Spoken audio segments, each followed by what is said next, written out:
Alright, so here's part 2 of my racing mower.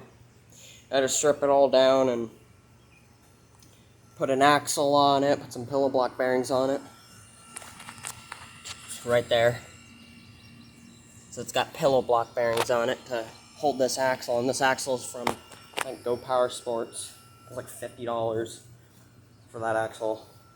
So yeah, it's got jack shaft lock collars because I couldn't find 3/4 inch axle lock collars that would slide over the shaft. So I just said screw it and went with jack shaft lock collars. They work just as fun. They would work just as well. So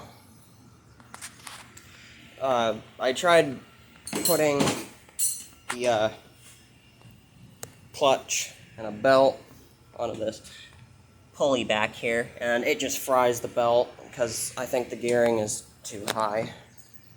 So what I'm gonna do is I'm gonna get a sprocket for this and get a sprocket clutch for that and some chain, and then I think that's how it's gonna get it to drive. Hopefully that will get it up and moving, because if not, then we're probably gonna have to push it to a torque converter, which it's going to have to squeeze in there. But I think there's going to be room. And it does run. I just don't feel like pushing it out and firing it up.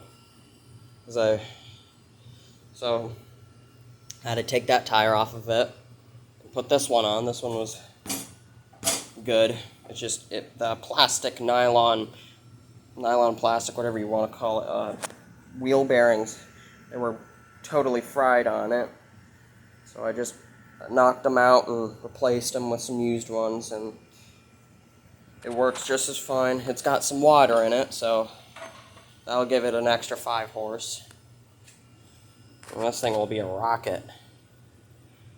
So yeah, the wheelbase is like, I think 5-10 inches wider on each side. It looks so cool. It looks radical. I got the fan running. It's June. I gotta have that fan on because it is hot out. Hot. So yeah, the only thing I need to do is put the body paneling on, and whenever I was revving it before, it would vibrate something on it, and it would make such a racket to the point where it's unbearable. I found out that it was that this steering rod that was in here. This is 2nd generation steering for the Craftsman LT1000s. And it was rattling in here, like it was shaky.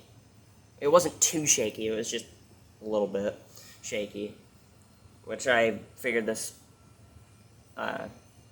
bushing in here was worn out. So I might have to get another bushing or just keep it as is. I just don't want it to vibrate like a son of a gun. So yeah, that's the update on it for part 2. Got an axle on it, got the wheels and tires. Unfortunately, I had to sacrifice, I think it was this side, yeah, this side. This side, I was trying to get the pillow block bearings on. They were not wanting to go on because of the threads. These were threaded. I'm trying to kill a mosquito right now. So these were threaded, and I unfortunately had to sacrifice it by boogering them up pretty bad, which I can resolve this because the nut doesn't fit on there anymore. I can grind a little bit of the threads off, so that way the pillow block bearings can slide off easily without having to beat the crap out of them with the hammer. And I can drill a hole on the top of this shaft through to the bottom and put a cotter pin in it with some washers and it'll keep that from falling off. It might have a little bit of play, but if it keeps the wheel from falling off and running and possibly going into someone's car, then hell, I'll do it. So yeah. I mean, I would like to get a torque converter, but they're expensive. I'm trying to do the cheap project with what I got on hand, like the wheels and tires, the engine. This came off of a Carter. I bought this about a year ago, put it on a Carter go-kart because the Tecumseh that was on it. I blew it up due to the lack of oil because I didn't feel like fucking with it.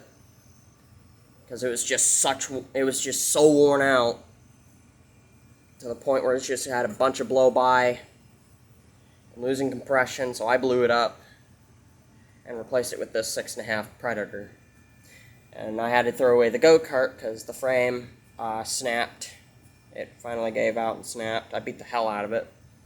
I was just treating it like a four-wheeler, just running like 15 miles per hour through that little ditch right there and just flying. So, yeah. The gift that keeps on giving. So, this gas tank's gonna go somewhere. It's just here for mock-up. Or, it's just here to sit here. I'm gonna put it somewhere like above the carburetor so that way the fuel can get to it, because I can't put it below it or else the fuel won't get to it and I'll have to install a fuel pump. Yeah, and this is the original tire to the Craftsman, or what used to be a Craftsman. It was a Craftsman LT1000 with a hydrostatic transmission and a V-twin 20-horse Briggs & Stratton, which I put on my other Craftsman, which is right there. That's a 1998 or 9 Craftsman that had originally a 16.5 Kohler, which I'm going to put back on it, because I just now realized that thing is eating gasoline like there's no tomorrow. So I'm just going to swap it back to the fuel-efficient Kohler, and yeah, and unfortunately this will have to go back onto the Craftsman, so I'm going to have to find a different gas tank. But yeah, that's the plan. It's just get a clutch and chain, and run it down to the rear axle.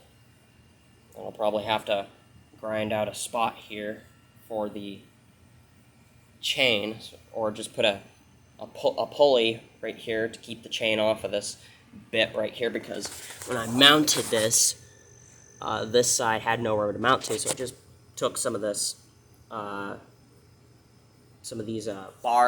like brackets that I had, and I just flattened them out and just drilled holes and hooked them on, and it works all right, but it still vibrates a lot.